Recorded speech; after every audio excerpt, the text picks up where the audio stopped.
left here 7. Freiburg goes for the kill, he's going to pick it up. If just exists arrives, he's going to win the round, there's no time. Oh my God, Freiburg, are you kidding me? Because of it, Freiburg is going to be win.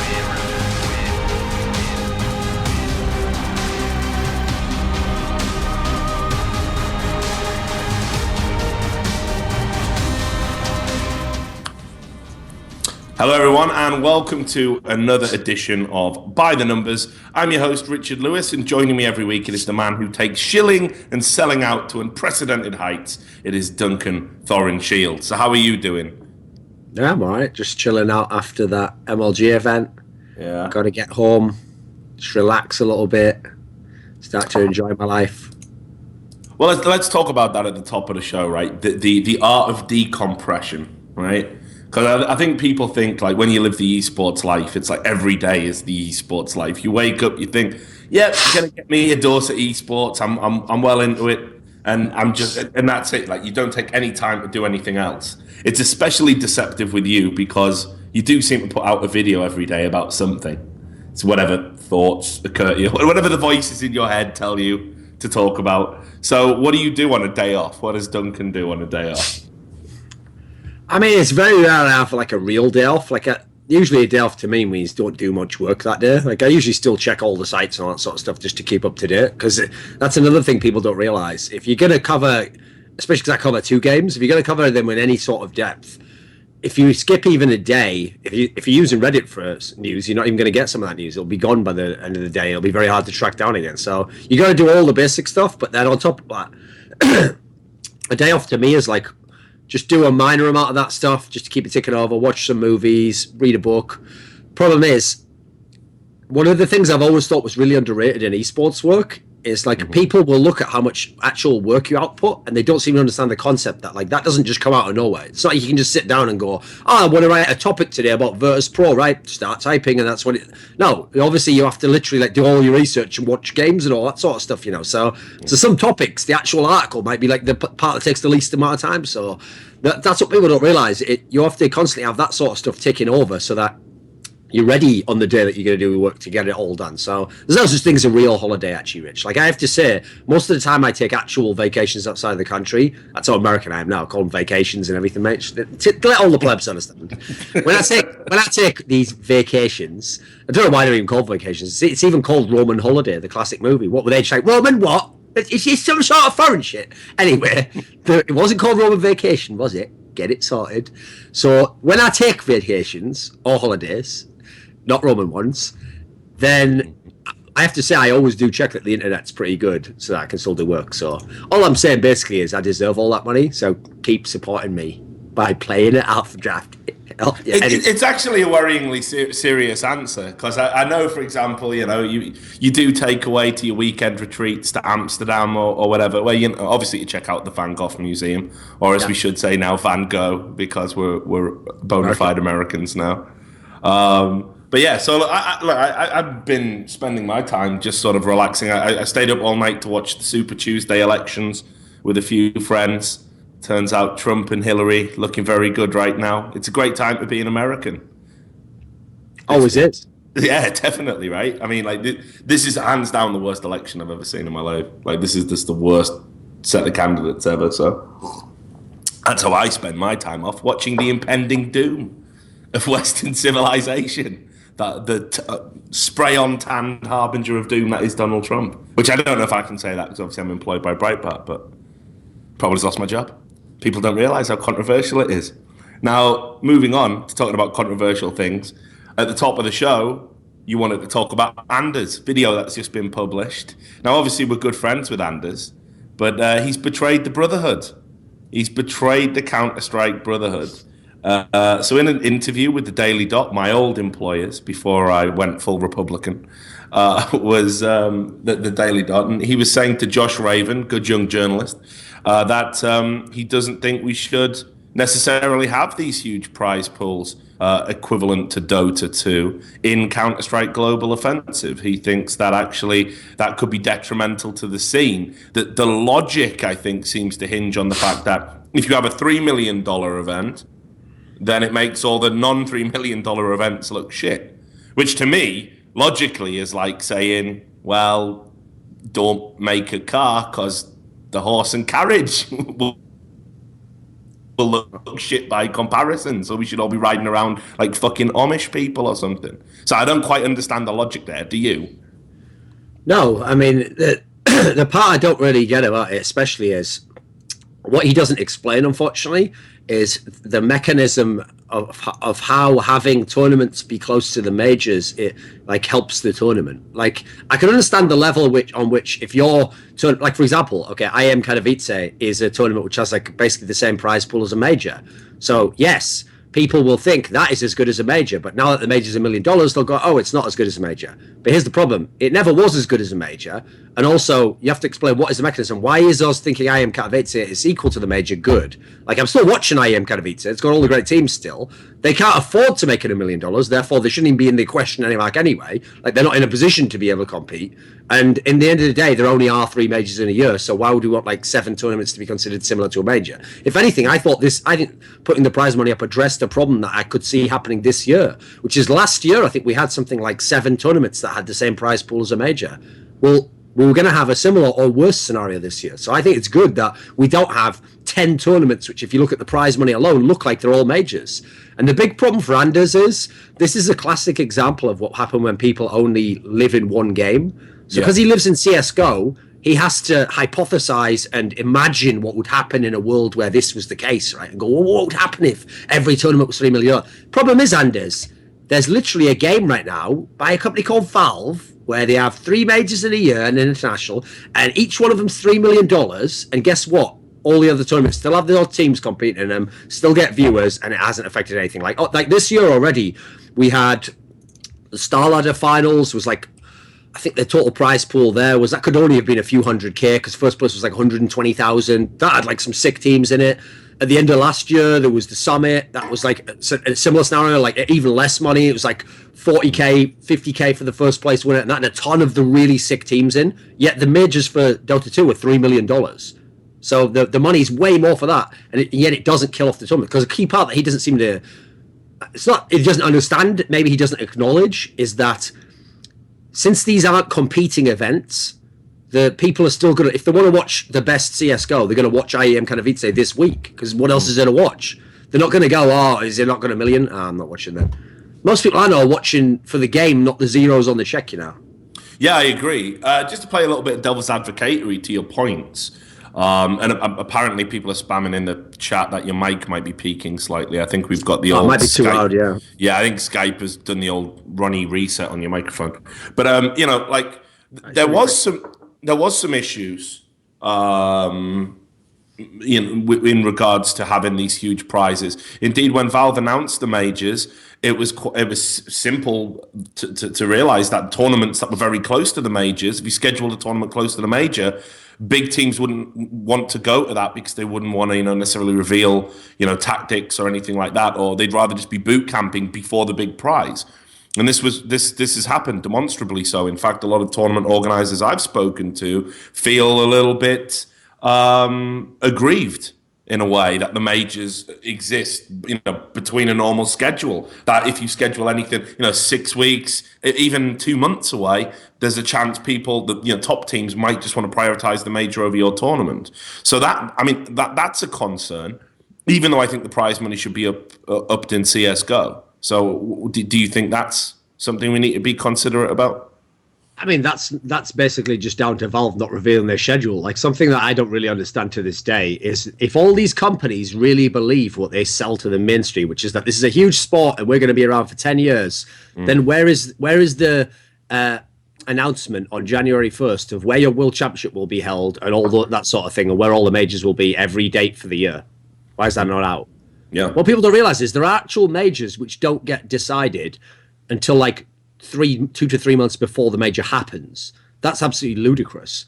Like, in every real sport, you know where the year's final is going to be and what location it's going to be in and where the Super Bowl is going to be. All that sort of stuff is supposed to be known already. Like, if they did that, that would solve your problem you're describing here already. And secondly, That might be a concern, but in general, I haven't seen it happen that much. Like, actually, for all that people say, oh, the top teams could just skip all these events, they very rarely do. Actually, like they don't tend to do so. To me, the logic goes like this: it's because if you're the team that's winning, well, you want to keep the roll going. You don't want to like skip the next 2 months of tournaments in case like you get to the major, you bomb, and like maybe that was your meta or whatever when you were on top.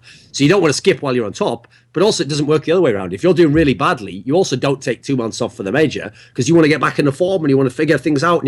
So to me, there's almost no one can actually skip them. I would, if it was me, I would skip some. Like I know the best teams maybe skip like 1 or 2 here and there, but I don't think it's as big a problem as people make out. Like put it this way, I can't see that as a compelling reason not to put more money into the major. Yeah, exactly, and I think that's the key thing here. It's almost as well like I kind of don't want to say this because it's probably not rational, but I also feel that like having spent so long as almost like the redheaded stepchild of esports, like I want more. I want us to start getting our due now. You know, I want us to start getting recognized. I think the Counterstrike community, yeah, it's been a notoriously difficult one for Valve to work with. You know, going right back to the introduction of Steam and how people were, you know, mad about that. Going back to, you know, changing from like 1.3 and then 1.5 to you know to 1.6. Every time there was an update, there was wild claims that you know Valve had broken the game. You know, 1.5 to 1.6 was like that. A lot of purists consider 1.5 to be the best iteration of Counter-Strike, and yet obviously now over the course of time, things that were considered bugs became features of the game, and now and then Source came out, and that wasn't fit for purpose, to be honest, when that came out. But then Valve did try to fix it, and every time they tried to tinker with it, the Counter-Strike community was like, "Fuck off! Please stop touching our game." And it was like you've been crying about how it needed to be fixed for ages. So I think this is why Valve went away and focused on other projects. Honestly, like TF2, they did all the cool experimental stuff in that because they knew they just couldn't touch Counter-Strike. Since Global Offensive's come out, you know, it's been a very difficult sort of community to interact with, but ultimately I honestly think it's the game that kind of Valve should feel the most affection for. I think it's the one that put Valve on the map. I think it's the definitive team esport that's ever been, and I think almost like that early friction of community interactions kind of pushed Valve away a little bit, and they seem to start coming back to it now. You know, I remember when we last spoke to the Valve devs, I think it was at Cluj. They were saying, you know, that like we're not just going to increase prize money just because people say we're happy with $250,000. Here we are now in 2016, current year, of course, and they've put it up, and they made a lot of improvements actually that they were sort of resistant against. So I don't know. I don't know if this is like a new era of Valve, kind of listening to community feedback and stuff. But I definitely think it's about time we got our due, and I think having an international equivalent, which has been teased by Valve, with a $3 million prize pool or above, would be a huge start for us. Wouldn't it be nice that players could win one event and then be comfortable for the rest of their lives? That's what everyone talks about in Dota 2, right? That's like what the mainstream media point to. That's why they call the International the Super Bowl of esports, even though in reality it's you know, I think there's been other spectacles that are comparable, if not, you know, if they don't eclipse it. Put it this way, one of the problems I've always had with that site, Esports Earnings, and it's obviously not a problem with the site itself. The concept is brilliant, and they're doing great work there, and everyone who does research loves it. It's great. It's a great concept. Is that, and by the way, here's another area that people don't get it, is that what you have to realize is up until like about 4 years ago, that sort of site didn't even exist. So half of why I had like a mad advantage on everyone else is I didn't have to look some of that shit up. I just knew it already. So all you plebs now, like anyone can look stuff up. Yeah, how do you look it up if it's not on the internet, mate? If you have to just search page by page for everything. So anyway, yeah, enough self-aggrandizing. And enough about my ability to count cards. Yeah, all right. Yeah. Anyway, no, the point I was going to make was one of the sad things about when you track on there, like the people who've won the prize money, is it basically, I don't know if you remember this story. I think it was at the end of 2013 was where I think it was 2013 was where Jaedong won like his first tournament. But it was like the NorthCon tournament, so it wasn't a massive one.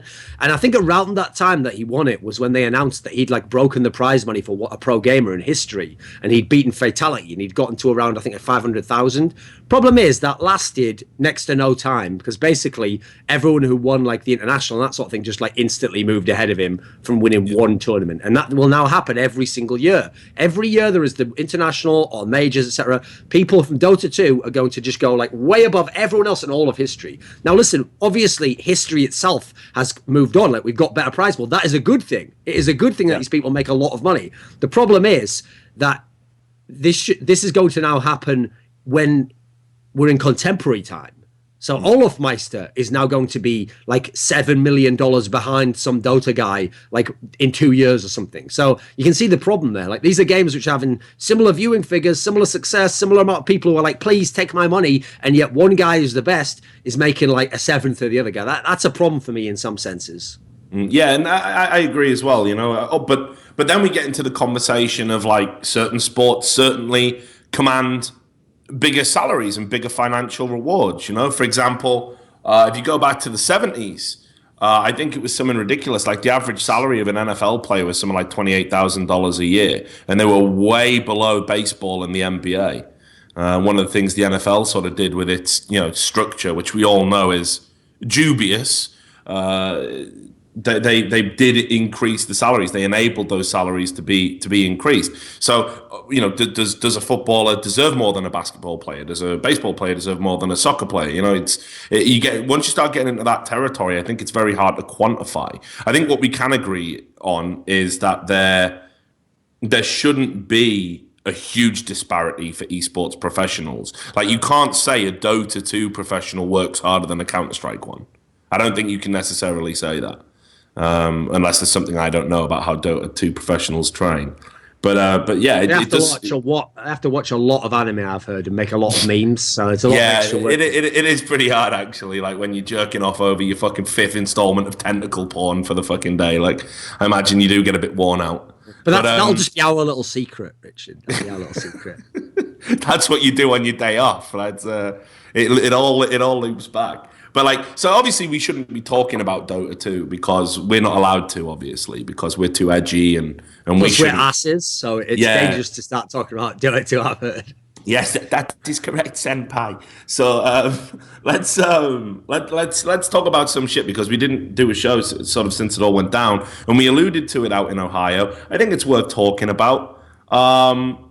You know, the whole Too Good thing and the resulting drama. So just for those that missed it, Too Good is a Dota 2 host. I've known James Harding a long time. Consider him a friend. You know, if there's any friends in this business, who really knows Duncan? But yeah, I've worked with him since 2006 or something. Known him a long time. I think he's a good guy. I think he's a very talented guy. And he's always been one of those sort of charismatic figures. In many ways, he's the original edgelord of esports. He was the first guy to sort of just do and say what he wants. He's had controversial moments in his career. I remember when he got removed from an MLG broadcast. I think it was Quake that he was doing at the time because he made a comment about DreamHack. He says, I don't have to worry about delays because I work with DreamHack, and MLG pulled him from the broadcast. So he's always been this kind of divisive, controversial figure.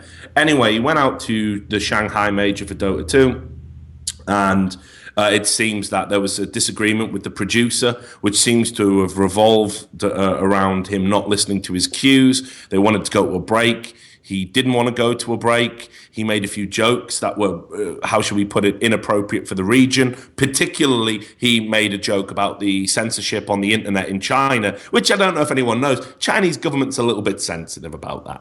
So he was pulled from the broadcast and sent home. So that can happen. I think if it ends there, yeah, there's a bit of an uproar in the community. But, you know, a month, 2 months from now, we kind of laugh about it. It would have just been another broadcast he'd been pulled from. However, this being, the Dota 2 community, who are the most vociferous, pursuers of justice on the internet, let's put it that way. They're the angriest mob. And then the most stupefyingly ill-informed mob outside of League of Legends. They're very similar in that sense. They then went after Valve and anyone else, and actually us, because apparently if James gets fired for making contextually edgy comments, then us, in a different context, equally deserve to be fired. And obviously, I know your feelings about that, but that argument is incredibly retarded, because if you want edgy hosts like James, then surely you have to come out in support of edgy hosts like me and edgy analysts like you, right? That would make more sense, wouldn't it? I've never understood the logic of it in as much as, like, why would something, if something bad happened to you, why would you want something bad to happen to someone else? Like, why would you be like, oh, my brother's head was cut off by these nondescript terrorists. Your brother's head should be cut off. Like, well, we can all agree we're against people's heads being cut off. Yeah, but my brother, by these, again, possibly agnostic terrorists. Who knows their motivations? Who can know? So, yeah, anyway, you can see the point. Yeah, well, I can see the point, and it seems ridiculous, because it wasn't even like a few comments, like, you know, the brainy ones of the Dota 2 tribe, you know, the ones with the really big foreheads, right? That were just like, you know, grubbing around in the dirt. They were. It wasn't just those guys who put it together, like foreign Richard bad, like, you know, it was like about 50% of the comments in the thread.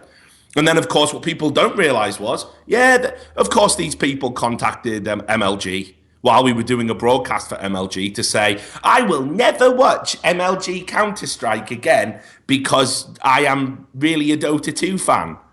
And I don't watch your game anyway. There was like people actually threatening to boycott a broadcast they have no fucking interest in, because the fake boycott is all you need to do these days to get people to jump. And it just seemed like so retarded. So first thing I really want to talk about on this is just the idea of, you know, giving back to the community is one thing, but jumping every time the community nudges you is another thing. And I want to talk about that and like how we're moving into a very dangerous culture of basically just appeasing mob mentality whenever it manifests itself. And the other thing I want to talk about, of course, is the decision to remove James and what it means in a broader esports context. So let's do point A first. See if you can fit some edgy material about nondescript terrorists into this one, Duncan.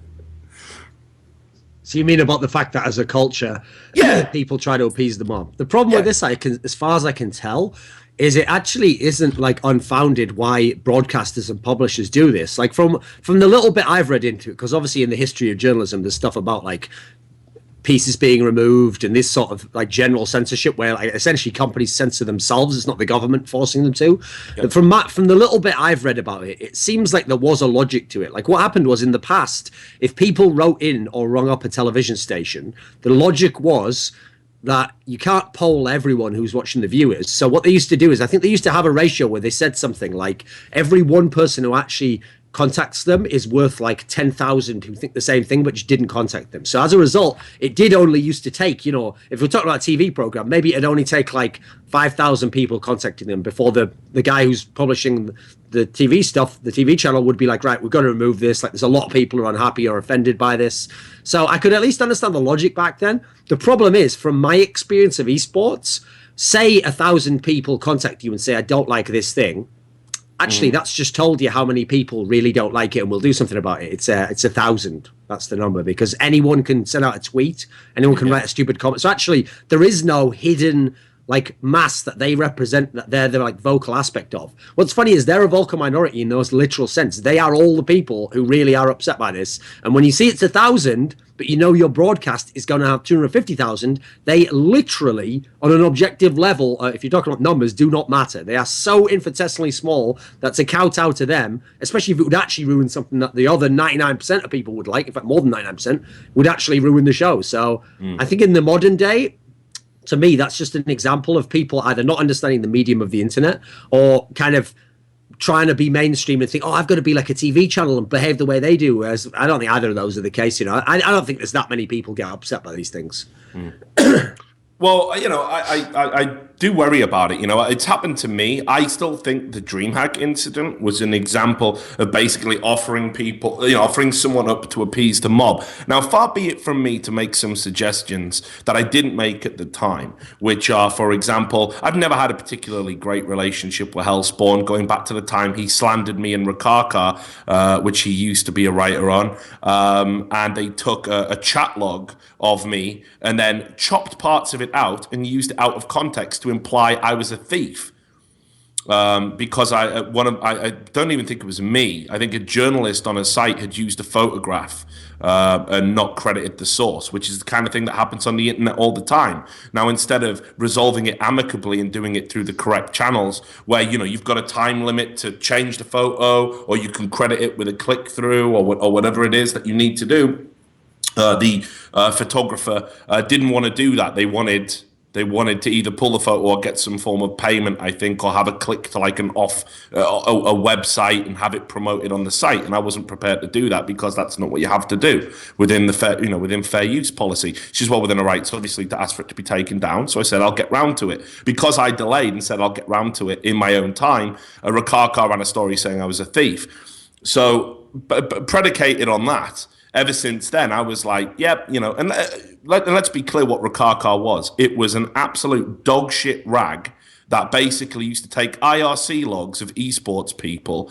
when they were like at their worst or losing their temper, cut them out, frame them to make the person look like the absolute worst human being on the planet, and then they would gain web traffic from that. Always makes me laugh when people talk about our journalism being inflammatory or like TMZ or tabloid, when Rakaka was one of the most popular fucking websites on the internet, right? And it basically made its name by applying pressure to people's careers. It never did a big expose. It never produced anything, say, akin to the I Buy Power match-fixing stories. And yet, of course, Grey Khan and Hellspawn walk around like they're the fucking lords of journalism, that like they started everything. First time I met Hellspawn in person was at ESWC, and I promptly told him I would like, let's go outside. Like, I'm not even going to lie about that. Yeah, I was fucking furious because this guy went on Twitter, and I was complaining about the conditions of journalists at ESWC, and which were notoriously appalling at the time. And he tweeted, met Richard Lewis in person while he's like 5 foot away from me. Met Richard Lewis in person, big man on the internet, small man on real life. So I was like, all right, mate, let's do you want to have a chat about this? And he was just obviously fucking aghast because, Sweden. So in the end, we buried the hatchet and we had to have a working relationship for DreamHack. But he's always been looking to fuck me over ever since those days, always. We had to work together at DreamHack. And as you know, this guy was a fucking, difficult person to work with. This is the guy that when we're like, oh, the conditions aren't particularly good for talent, he's the guy going, yes, the tournament comes first. Fuck you. Go back to your little hole and starve in the corner. No, you cannot have food and water. That's his call. That's his decision. So it's always been a fractious relationship, and that's as much to do with my shit from 5-6 years ago, or however long it was, as much as it was his. But let's just be clear about the relationships here. So this is a guy who is a big Dota fan, was the head of the Dream League, head admin of the Dream League, obviously knows Dota, obviously knows all the Dota players. Alliance are the biggest fucking Swedish team. He's Swedish. DreamHack's a Swedish company. Alliance are kind of owned by GGA, right, which is kind of owned by Twitch. And then you've got Richard Lewis. Who the fuck do you who do you offer up in this situation? You don't offer yourself up. You don't say, oh, yeah, our security failed. You just offer up the fucking controversial figure and you let him get fucking wrecked. And I think this is like basically what happens. Like when it comes to appeasing a mob, you have to give them a sacrifice. If they don't get the sacrifice, if they don't get the fucking, if they don't get their bloodlust sated, you get fucked. Then obviously the mob doesn't go away, right? It's like that scene in Frankenstein. No, but that's the worst part. They do go away. But just no one gives them time to. There's no mob in this universe. Here's the great thing about people on the internet. So the bad thing about people on the internet, Rich, is they've got unlimited time to do very minor acts of like annoyance and outrage. Like, I am so outraged, blah, blah, blah. But actually, wait 3 days, don't do anything, and you win. That whole mob will disperse. They go back to their houses and they wait for the next thing. That's the worst thing about it. Like put it this way, okay? So the topic we're talking about right now, as far as I can tell from Reddit, almost overwhelmingly the entire fan base on r/Dota 2 doesn't like that James got fired in the circumstances he got fired in, right? So there's a mob and they all want to know what's Valve going to do. But well, you know what? Valve's not going to do anything about it. Valve's not just going to do nothing about it. They're not going to address it. They're not going to fix it. They're just going to leave it as is, and they will continue on with their lives, doing tournaments and games, and that's it. This story is now dead. But if the logic of why the other organizers fire people exists, they have to do something about it. It'll ruin the whole game, and everyone will leave the game and go to League of Legends, and even worse than that, people all hate Valve. No, what'll happen is in about a month, no one will give a shit. So the annoying thing is that half of these people just... the pressure builds up while it's getting really intense and they want to relieve it. But actually, if they just wait, that eventually dissipates anyway. And I don't even think that necessarily giving like the sacrificial lamb aspect even necessarily helps you. Like, I think the same people who hate you anyway probably will hate you regardless afterwards. It just eventually it always goes down again. The trajectory is that it can't build forever, you know. Yeah. But so what do you think it means in a broader esports context then? Because obviously this came out of left field for me. I had no idea that Gabe Newell, for example, you know, like the head guy at Valve would even have a relationship with James. It seems so surreal to me that he would come out and say, we've had problems with him before, he's an ass. Because you know, you think about how we do things when we do events for Valve games, and we see the developers. Occasionally, we offer them feedback, but generally, we're just left to our own devices. We get hired by a company. We don't need to worry about doing anything except appeasing the person that hires you, right? The employer of that event. So Gabe Newell coming out and saying, you know, James is an ass and we'll never work with him and we've had problems before was like super surprising to me. Like, I thought it was a troll at first. I thought his account must have been hacked by a mad Dota fan or something. It just didn't. I'm genuinely surprised about it. Well, I mean, in Too Good's thing, he even suggests they've met like twice, only spoke once, and that essentially they have no relationship. So that's actually like totally disingenuous. What Gabe Newell means is someone told me we haven't got along with this James fellow I have met twice, and most likely do not remember, being as I'm not a fucking person who watches all of Dota 2. Like the whole thing was just a complete sham. Like the notion that guy spends any time watching esports, he doesn't. That's ridiculous. I would break this guy in like 5 questions on any esport. He wouldn't even get the 2 or 3 of like popular things that everyone knows about, you know. So as far as I can tell, because he was in some way involved with a really good single player for FPS game in like 1998, he knows loads about esports in 2016. Brilliant. Yeah. Okay. Great story, guys. Like, also, like the worst thing about that whole story was that the very fact that they've met like twice suggests to me that Gabe Newell has very little to do with esports, because I've met the developers of CSGO more time. In fact, no, I think that's how many times I've met them. It's either 2 or 3 times I've met the developers of CSGO, and yet I've only been to a few majors, and I'm not someone who's a sociable person. James goes to like every event, goes to all the industry things, goes to all the after party, talks to everyone at them. So that tells me Gabe Newell's never at these things. So, I mean, put it this way, Gabe Newell didn't come out of that looking good if he thought he was going to. Yeah. But so, and in the broader esports context, are we all on notice? Like, we made a few jokes about it while we were out in Ohio. There doesn't seem to have been any backlash, but I'd be lying to you if I said it wasn't in the back of my mind while we were doing it. You know, like, do we get a phone call right now? Is this over the line? Is this too sensitive? Is this too hot for a Valve event? Probably not, because I think the unfair part about that whole story is that people kept focusing on, yeah, but what did James do? Let's be real. Unless he did something utterly outrageous that for some reason no one has brought forwards behind the scenes, in reality, I think he was offered up as a sacrificial lamb because the event was shit, because all the production had failed and everything was going to shit. And remember, people went into it thinking it was going to be like that, and it did turn out like that. So essentially, Valve themselves, at the very least, fucked up by hiring that company. So they themselves had some culpability, but because they had this person on stream doing things they thought were inappropriate, that was an easy way to draw all the attention away and go, this was the problem, and we've removed it now, guys. So to me, that's not going to be an issue with Counterstrike events. Like, all the majors I've seen have been very well organized in general in terms of the actual tournament themselves and how they ran. Also, I was thinking about this the other day, actually. We can think about it in as much as we might think, oh, it would be a shame if we didn't get to do majors. It would, certainly. But actually, when I think about it logically myself, if it turns out Valve really will capriciously just remove people like this, including me maybe, from a major, and go, you will never work a major again, I don't like you, then I don't want to work with them. So it will be very simple for me. If that happens, then it will be exactly correct for everyone. They'll be right, we shouldn't work together, because in that scenario, maybe I'm supposed to be the guy where I'm not on the major, I'm making a video wrecking what ridiculous, capricious, tyrannical behavior this is now. Totally unacceptable it is. So maybe that's the position we have to be in. It might be the case that one day we can't do major things. I don't know. For now, it's good that we can, though. Are you ever worried that maybe you're going to go too far on a broadcast? Because you know, I'd say you've been borderline at times. I have as well. And obviously, when you've appeared on streaming shows, we know we've had a couple of controversies that have dogged your career, sort of emanate from that. I think unfairly and unjustly. I think they're misrepresented. But are you ever worried that, like, you know, this could be the one where that joke just goes a little bit too far? Like, I mean, I always remember, you know, what Red Eye likes to tell us, other than obviously his love of Kanye's albums.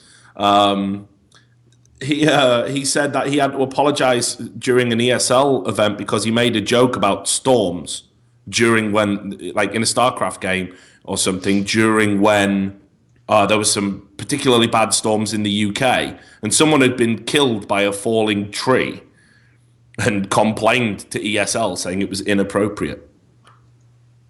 So he had to come out and do an apology on air. So it's like, I always imagine that could happen to you. Like, you might just come out and, you know, do some mad edgy joke like, this event's sponsored by ISIS or whatever. Like, and then it just so happens that down the road there's been an ISIS attack on that day.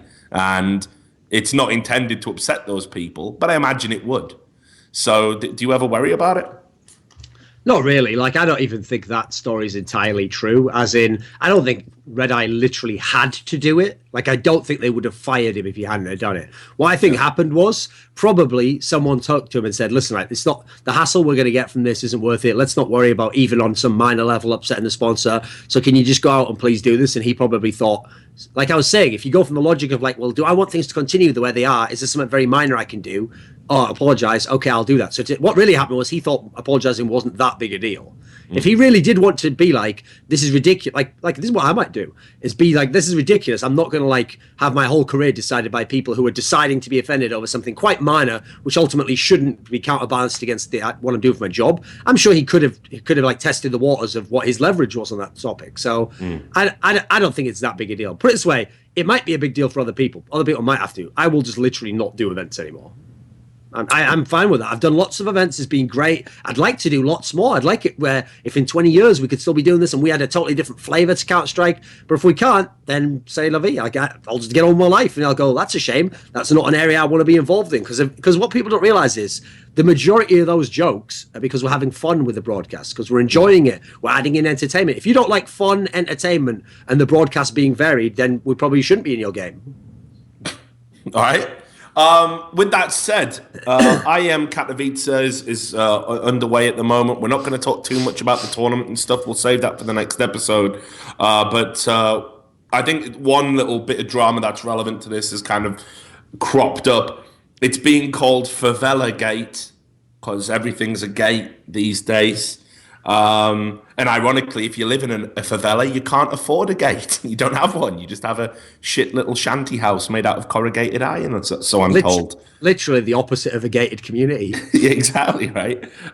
So I find that amusing. Anyway, what happened was... Yes, their poverty is funny, Richard. No, I don't find the poverty amusing. Obviously, world poverty is a serious thing.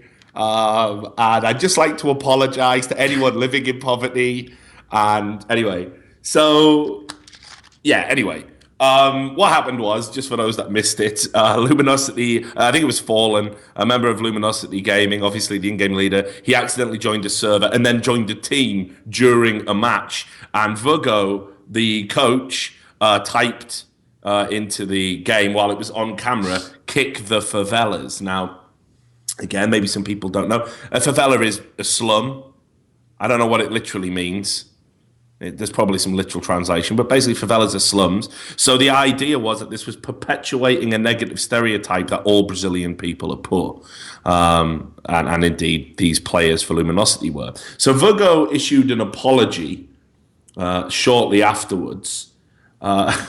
And it's the classic, you'll only ever get one of these in your life and get away with it, because obviously this isn't true. This is a very disingenuous apology, where he says, "I honestly did not know that favela was an insult. I thought it was only a slang. It was stupid as fuck, but an honest mistake, and I am really sorry." And obviously, you only get one of them. You only get that. You only get to use that one once. I didn't know. Obviously, he does know favela's an insult. Obviously, he does. You only have to go on HLTV, that bastion of critical thinking, to realise it's an insult. But But anyway, I thought it was very bizarre because it seems like tense times. You know, you've got Freakazoid going to anti-bullying seminars. You've got Simple getting wrecked and being told he has to calm down. And the first comment in that tweet, after that tweet, is Olafmeister going, one anti-bullying class and 1 month without salary, in my opinion. So they're obviously sort of joking about it. But I think in this current climate, joking about that could be particularly dangerous. Is this a big deal? Should there be some consistent approach here? Because the Brazilian guys seem to get wrecked a little bit. Simple got wrecked a little bit. Freakazoid got massively wrecked. And now this. I mean, again, in line with the Dota 2 thing, I'm not in favour of anyone getting massively wrecked over these things when they're quite minor. So just as I don't think Freakazoid should have had a month's salary taken away and had to go to a fucking anti-bullying seminar, I don't think this is that big a deal. In fact, in this particular case, this is where what I hate is before the hype train of people getting angry, I actually would like to establish the facts, and yet we never do that. So, for example, I want to know from someone who's not an idiot. I want to know what does favela actually mean when you say it in Brazilian? What does it mean if you say someone's from a favela? Also, are any of these players from favelas? Like, what is the deal with every country, ethnicity, and even hobby wanting to believe they are like black people in 1940 who haven't got civil rights? What is the deal with that? And you are oppressing.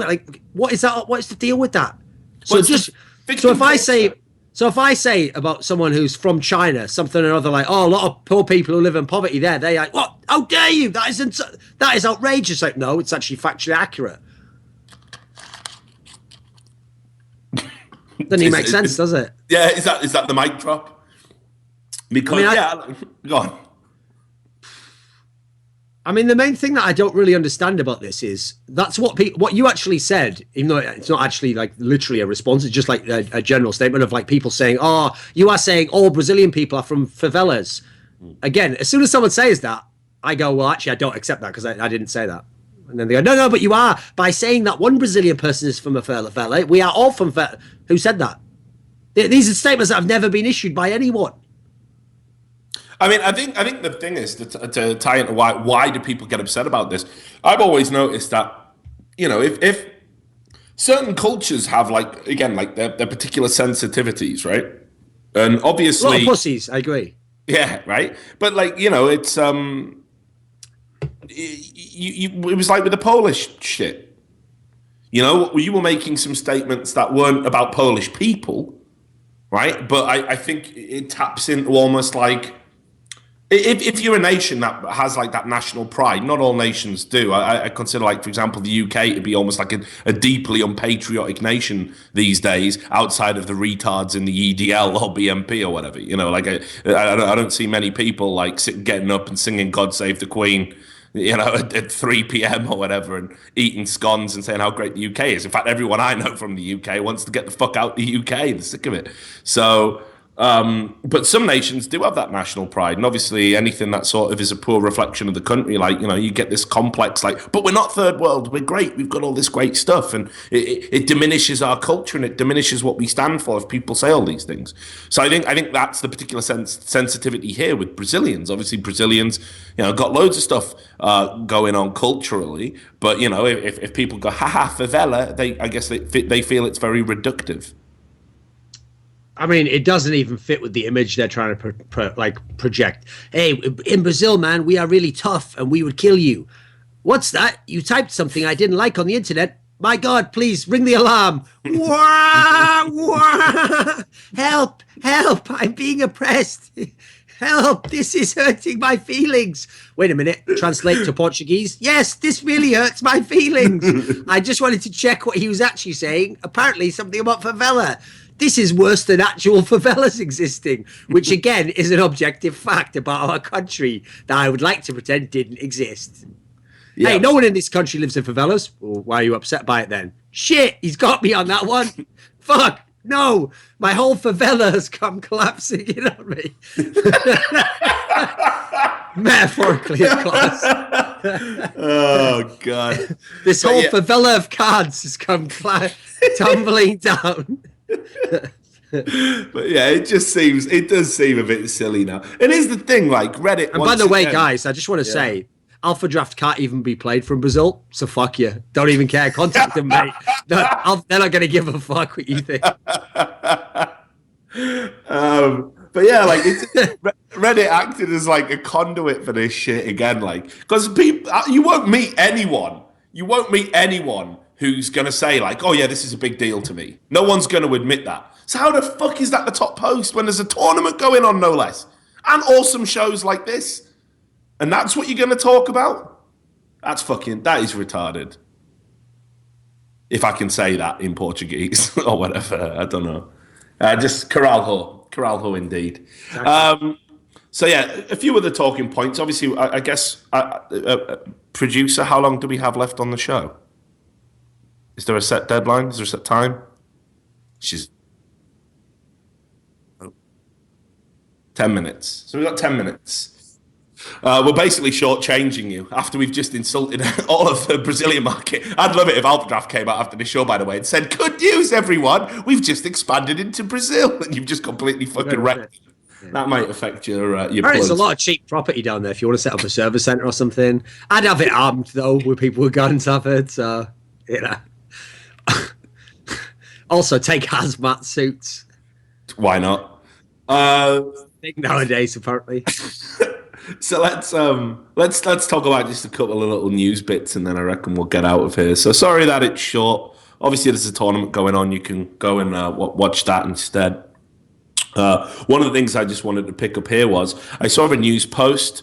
The Swedish team DenDD, who have got some okay Swedish players on, Berg, Sipe, people like that.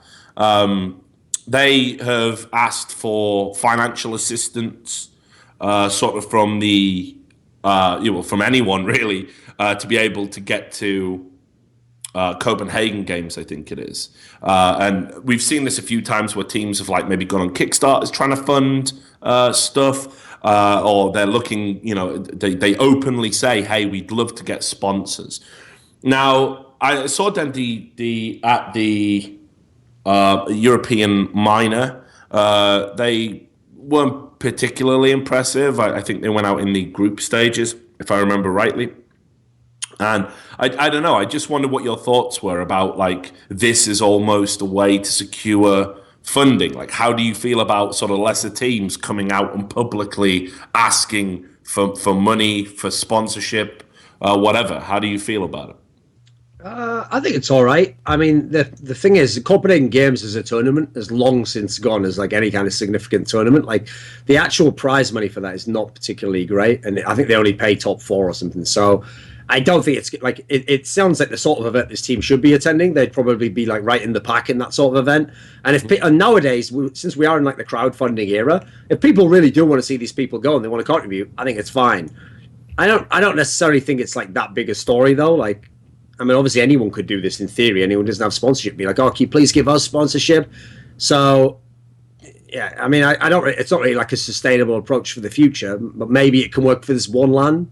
Yeah, I mean, yeah, but I mean, again, it's almost like the idea of I've often wondered what sponsors really think they're getting out of it. Like, I'm always dubious of that one event sponsor. They always seem to be like companies that don't have very cohesive business plans, or that there's some scummy skin site like that one who was in the Daily Mail, where this has got to be fake, by the way. Did you see that Daily Mail story about the 16-year-old kid that was like the 10,000th customer, and he gets to live in a porn star's apartment for a month? Oh yeah, the Russian one, right? Yeah, Russia, of course. Porn star game, incredibly on point.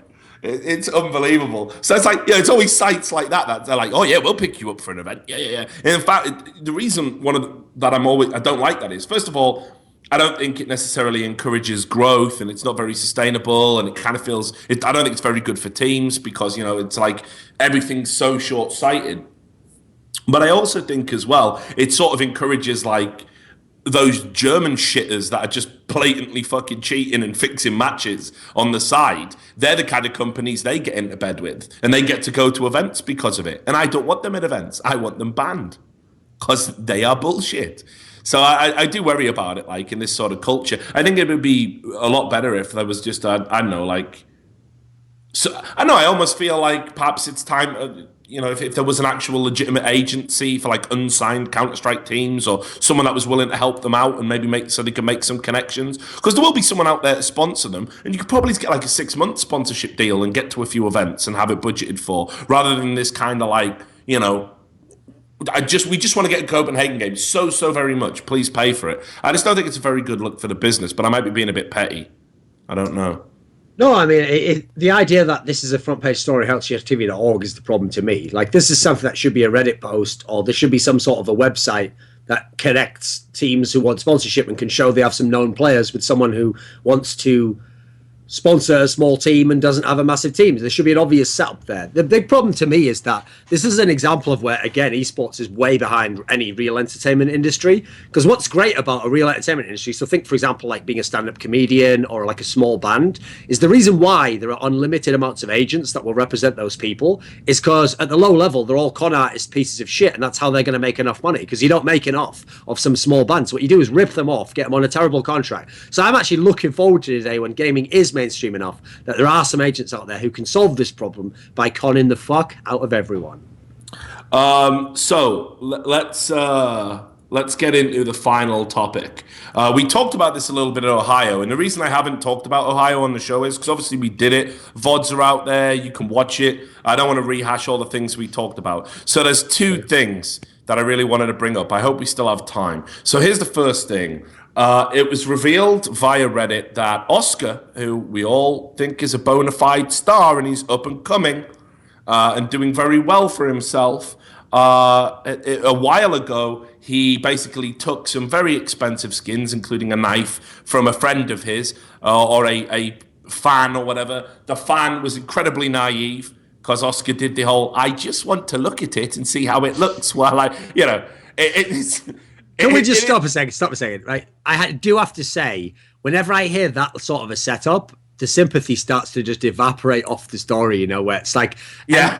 And then he said, if I could just have the money, can I see how much that money weighs? And then, you know what? What? God, I can't tell. The suspense is killing me. What happened in the story? Then he didn't give the money back.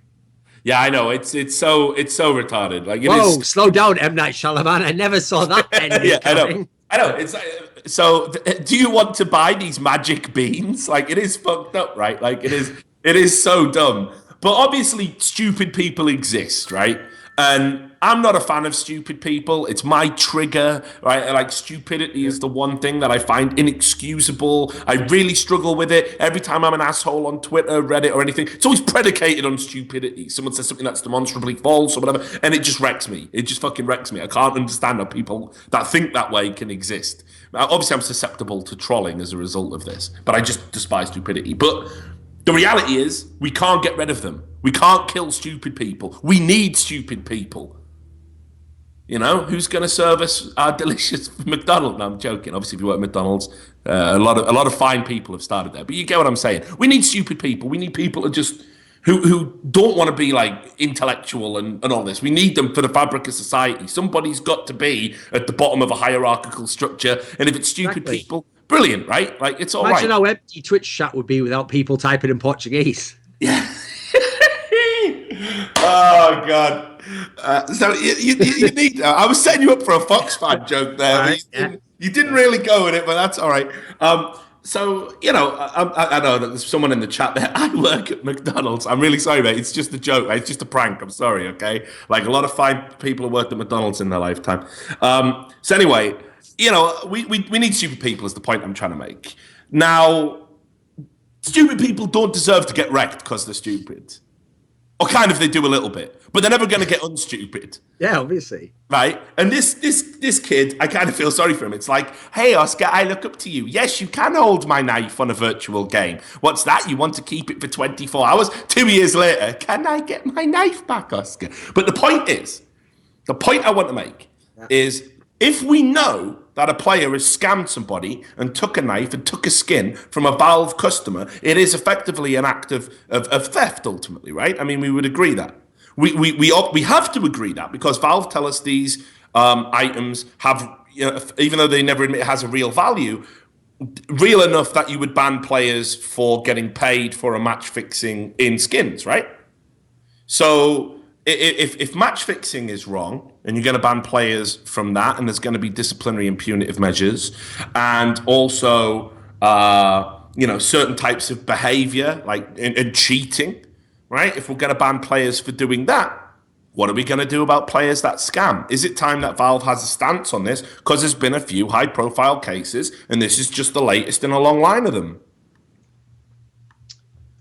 Well, this is another example where the obvious fix to me is, where is the person in the community we talk to about this for Valve? And there's no one. Like, one of the areas Valve will always be deficient in is, as long as they think with that, like, Riot logic of, like, there is no such thing as a pro player, you are all summoners who are equal in our eyes. Well, as soon as you have to treat everyone equally, you'll never be able to get to everyone's problems and whatnot. So just as actually none of these companies really do treat everyone equally, like they go out of their way to try and ban the guy they think cheated who's the pro player, likewise there should be somewhere where, like a commissioner, where we say, hey, there's this really prominent pro player who might have stolen this knife. And they go, right, well, that's obviously going to be one of my top priorities. I'll look into that, because I wouldn't like someone at the major who might have stolen a knife. Now, actually, he didn't make the major, but you know what I mean? That's sort of a trajectory. You don't want that to ever be a problem. Like, you don't want that to, like, for example, God forbid someone ever actually brought that up in like an interview at a big tournament, like, and didn't you defraud a fan of yours? You know, like, so as a result, it helps your own business to check that sort of thing. So to me, again, in a weird way, we have to blame Valve for this, because at the end of the day, I'm not in a position where I can police Oscar myself, can I? And to get to the bottom of this story involves having to look at logs or find out what people actually did and when they sent it to them. So the only person who can really fix this is Valve, or someone acting in Valve's stead. I mean, I think what makes it worse is that, like, there's no reason not to give it back. If you take an item like that, there's no reason not to give it back. Like, you don't lose anything. If you haven't sold it and it's still there, then you can always just give it back. And I read the chat logs, and I've had these verified. They're genuine. I've had the translation confirmed, because I was like writing an article about this, basically an opinion piece, pretty much to what I'm saying now. And he said, I am sorry about it, but I've begun, this is Oscar, I'm sorry about it, but I've begun a new chapter in my life, and I won't fix all problems. That's no excuse. That is next level, mate. You know what? I'm using that, mate. I'm using that. It's unbelievable, isn't it? It's actually unbelievable. So, you know, just get wrecked. I'm not fixing that. It's old news. Yeah, but you robbed me. You fuck off. It's old news, mate. Old news. Like, it's unbelievable, isn't it? That they actually said that. I'd like a Valve clarification on what they're going to do. You know, and I this is something that has to go away, because it's like you say, it's such a bad look for the industry. It's such a bad look for any aspiring pro. Simple's got things like this in the past. Now let's think about how everybody is. You know, Simple's really turned the corner. I think he's gaining that popularity again. A lot of people have a lot of sympathy for him. They saw his tearful, emotional interview at the event we just did, and you know, his team have made it to the major. You're going to see more of Simple. He's this incredible, prolific talent. He scammed people though, so this all has to be put to bed. I would urge any team managers, any pros with this type of skeleton in your closet, make it right, because I honestly think we're going to have some rules about this. Like, maybe you can't go to the next event. You know, just not a life ban. I'm always worried now about asking Valve. Yeah, get involved and punish it. Get life bans for everyone. Life ban for you too, Rich, for suggesting it. Like, I don't want that, right? But like, you've got to do something. You've got to do something. It's like there's a scene in the movie, the 1970 movie Waterloo, which is about Napoleon's life. It's a biopic. Fuck off. This reference game is out of control. This is going to be good, right? And in the movie, Orson Welles plays the King of France. And so what happens is, obviously, Napoleon's like in a scenario where, like, it's like civil war initially. And so he says to some sort of general guy, you know, like, oh, your job is like to go and get Napoleon. Like sort of like, I think they nicknamed like the Wolverine or something. They're like, you have to like put down the Wolverine's rebellion. And so this like general trying to be really enthusiastic says like, oh, like Your Honor, I will go and I will, Your Majesty, you know, I'll go and I'll get him and I'll bring the Wolverine back in an iron cage. And then the king even says, played by Orson Welles, the great like king actor, you know, he says like, in an iron cage, nobody asked for that. Seems a little dramatic. And that's the whole point, is even he just wanted Napoleon out of the picture. He didn't want him in a fucking iron cage being brought back to Paris. So as my incredibly on-point reference game now shows, Valve, if we ask them, unfortunately, to act, will overreact.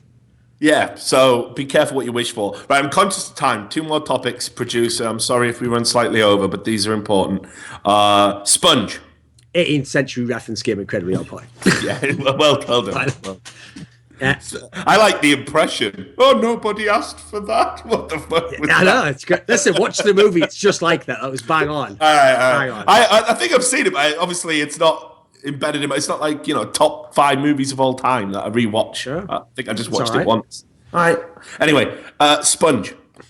Now, people will have seen this. They lost their game to Cloud9, which is obviously a shameful performance.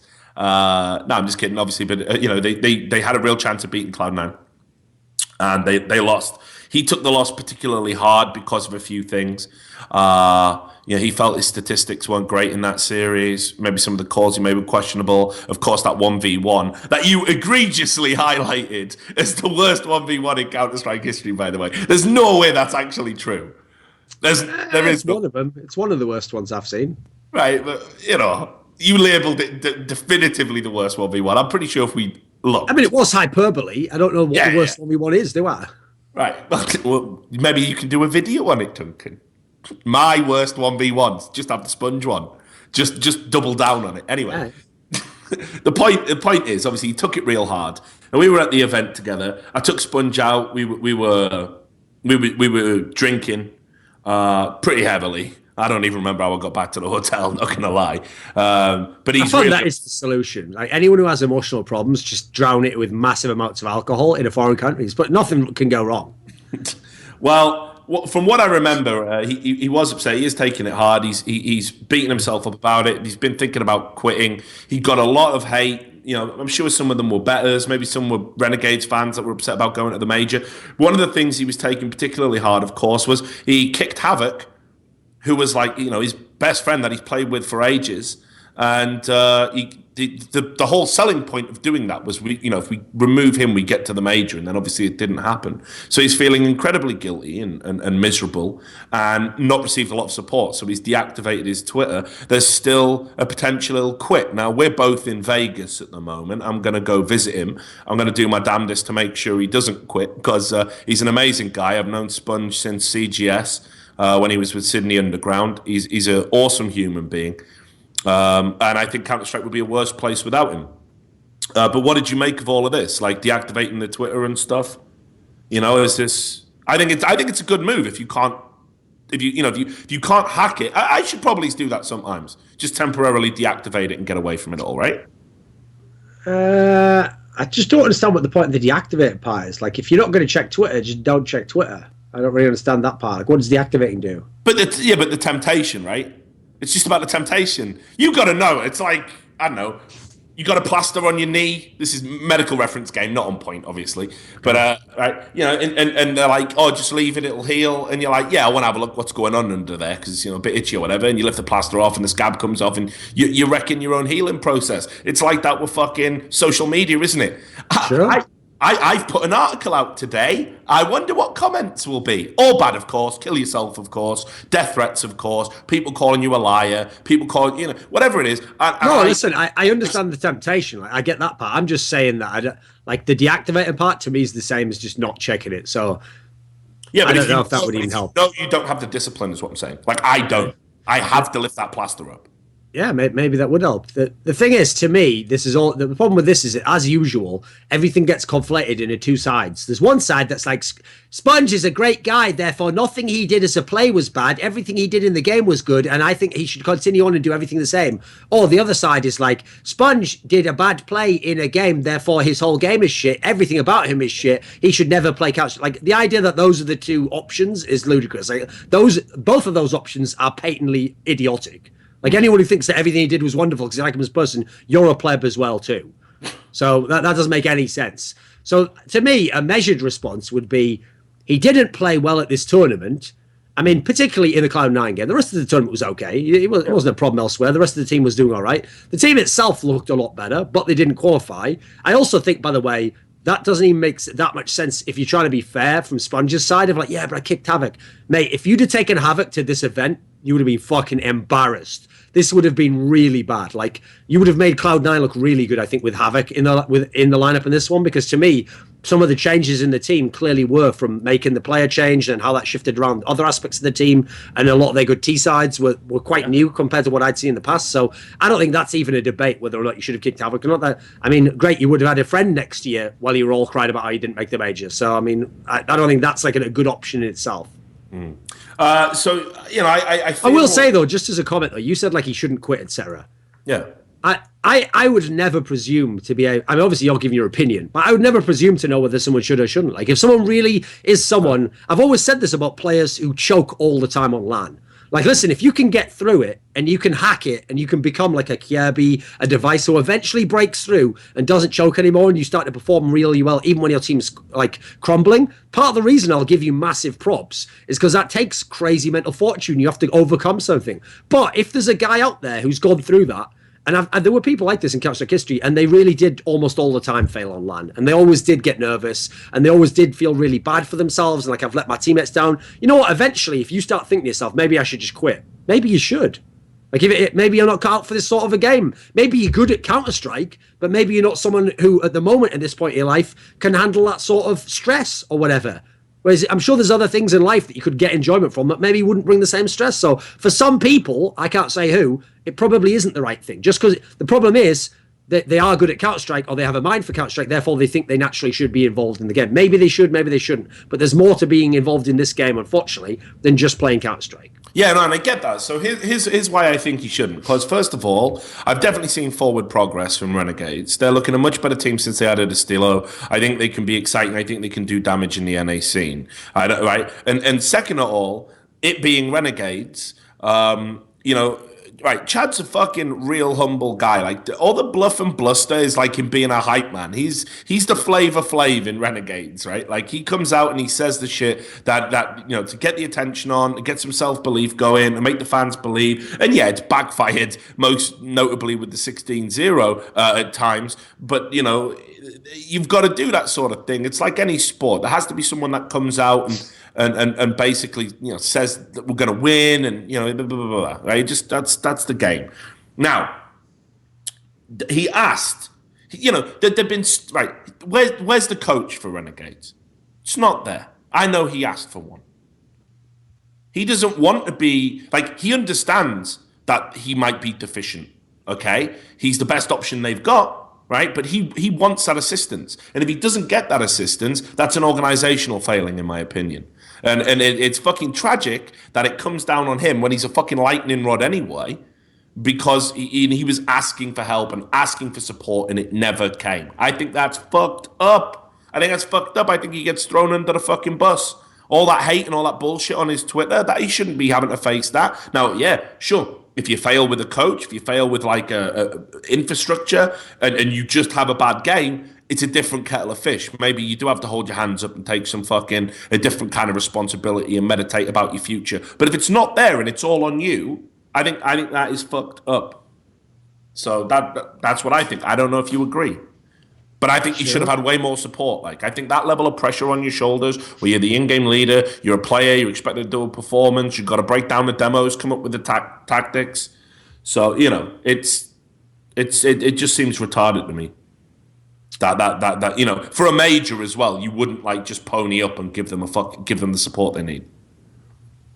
Yeah, I mean, obviously, that's another thing. People have to have the support network. That goes without saying. Like, you can't just be expected. Here's the thing: there always will be a few people who can handle all this shit. Like, I've known some players at esports who, beyond their skill, some of them were like exceptional human beings. Like, there are literally people, like, no joke. People like, I'll get obvious examples would be like Stefano in StarCraft 2, or like Kugler in Quake. These guys really are like something out of a movie, like a James Bond movie, where like they can play a game, and I'm not joking, they aren't nervous when they play on the stage. Like, they can even have the whole crowd like, fuck you. And they're just like, what do I care? I mean, he's got to play the game anyway. Like, these are exceptional people who aren't like normal guys. Because most people who play the game are just normal guys who happen to be very good at that game. So I have to say, for most people, especially in the modern day with social media, yeah, everyone needs a proper support structure around them. And they need to have like delegation of responsibilities so it's not all on one person. Like, one thing I will say for SPUNJ in this respect is, like, let's be real, SPUNJ. The reason why you've gotten this much hate is because you are now the worst player in the team. Now, you're the game leader, so it's not the same. Like, people shouldn't just look at the frags. But let's face it, what would have happened if you'd have gone with Havoc is you'd have gotten shit on, then all of this same hate would be on Havoc. Everyone would be like, get the fuck out the team, you're the worst player, why are you still here? So in a weird way, what you've just found is probably what Havoc was experiencing every tournament for the last 7 months. So I agree, it's fucked up and no one should have it. But really, in a way, it's a good thing that now you're the one who gets it because the rest of the team's all functioning. So you're one step closer to being a really good, a decent team at least. Let's not go too far. Right, last point. It's just a quick one. One of the best stories ever of all time. I've saved the best till last. You know what's coming here, right? I hope you're excited about it. Pun intended. So we were at Ohio. We did this. We did the major qualifier, and we're chilling. And obviously all the players are there, we're hanging out, you know, and talking about people. And obviously Team Liquid are there, and therefore GBJames is there. And obviously we've got this kind of love-hate relationship going on with GBJames, you know. He came after us in various forms, like he said I'm a shit journalist and I'm a liar and fuck that, as we've established, that triggers the fuck out of me. He said that we don't know what we're talking about and we shouldn't be analysts, you know, we should get a great technical and tactical mind like him into it. So we wanted... and like we were fine, by the way, when we saw him. Like, there's no animosity, you know. Like, I'm an adult about these things. It's only words, as the song goes. So we're all right about it. But anyway, obviously, it's all fun and games until someone points out the favela you live in. Is my metaphor for it, you know. Yeah, that's the old saying, right? So we were. we were wondering, you know, like what's GBJames actually doing, because he was behind the team. There's been a lot of speculation about, is he a good coach? Is he a bad coach? What insight does he give to the team? So obviously the admins that had to periodically sit behind Team Liquid, we were like, yeah, you should totally listen to his calls. I'd like to get some insight into what he actually does. Is he get beverages, James? Or is he actually a fucking genius? Now, we established at some point from talking to the players, he does actually give the occasional good bit of advice. Life advice, of course. You know? But not tactical stuff. So we really wanted to see what he was going to do in the game. Anyway, it's the bottom of the ninth. No, I don't even know what that means. Never watched baseball in my life. But we're in some high-pressure situation. I think it was the Hellraisers series where they were behind on Hellraisers. And I think they took a pause, and we were told from multiple sources that GBJames actually said, just make a play that gets your dick hard. That was his tactical insight. Make a play that gets your dick hard. I've never heard a coach in any sport, in any discipline, at any time, say anything like that. So... it's certainly something, right? See, that's the problem with trying to pretend you're in a movie, is that in a movie you can set it up so that it's whatever you say sounds cool, and as long as the people in the movie react really cool, it's an epic scene.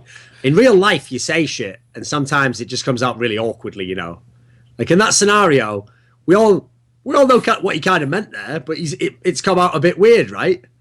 It's like saying a bit weird. Make a video that gets your dick hard, Thorin. Don't do that ever. Don't ever make that video, please.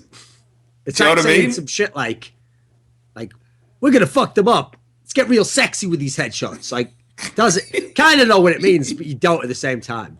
So that makes me wonder if James's dream is, I remember reading a comic. Let me think. I think it was actually a Warren Ellis comic. It was in the comic, Global Frequency, which is like a one-shot series where each episode's like a different one. It's like it's sort of like a TV show. And there was an episode where there's a guy that they have to go and try and shut down, who's sort of like a genetically engineered super soldier. And one of the things the super soldier says as they're trying to attack him, and he's like half robot at this point in time, is he says something like, "Oh God, please help! They removed my they've wired my genitals into the gun so that I have to kill people to feel pleasure." I think that's James's like dream for the future of Counterstrike at this point in time. Like, Nitro, the only way you can elicit erotic pleasure is to get a 4K. You gonna let that guy take that 4K from you? Know, like some mad shit like that. That's James's dream. What a dystopian future that is. Well, especially since Adren obviously would just be like in some existential terror of like, I haven't come in 7 years. Kill me. He was good at this event, dude. He was all right. He was coming all over the place, man. Come the fuck on. Anyway, I just want to say, to end the show, we've got a regular viewer, Roy Vass, I think is his name, Roy Vass 1. He's trumped it. He's wrecked it. He's knocked it out the park. Get Boner James. Better than Get Beverages. Yeah. I think that's what we should call him from now on. I'm liking it. So yeah, on that hideous note of Adren jizzing everywhere, should probably end the show. Anything coming up for you? What are you going to be doing? I don't know, mate. It's my day off. At the moment, I don't have any plans for anything until tomorrow. Then I'll see how I feel. But there'll probably be something later this week. All right. Good. I'm glad. So all that remains to be said is obviously thanks to our standing producer. Sam was in Katowice. You've done an excellent job. Thank you very much. Sorry that the show ran over. But James telling his players to get their dicks hard was just too good to resist, which is what they said. So if you enjoyed the show and you want to support Alphadraft, go to alphadraft.com. You can do fantasy betting there, fantasy drafting, I probably should say. Wreck the whole thing, got it shut down, of course, by the American government. But yeah, fantasy drafting, where you can use your insight and knowledge about Counterstrike to pick teams and win some sick Skrilla, just not if you're in Brazil. Anyway, that's all until next week. Thanks a lot for watching, and until next time, may all your drafts be alpha. Peace out.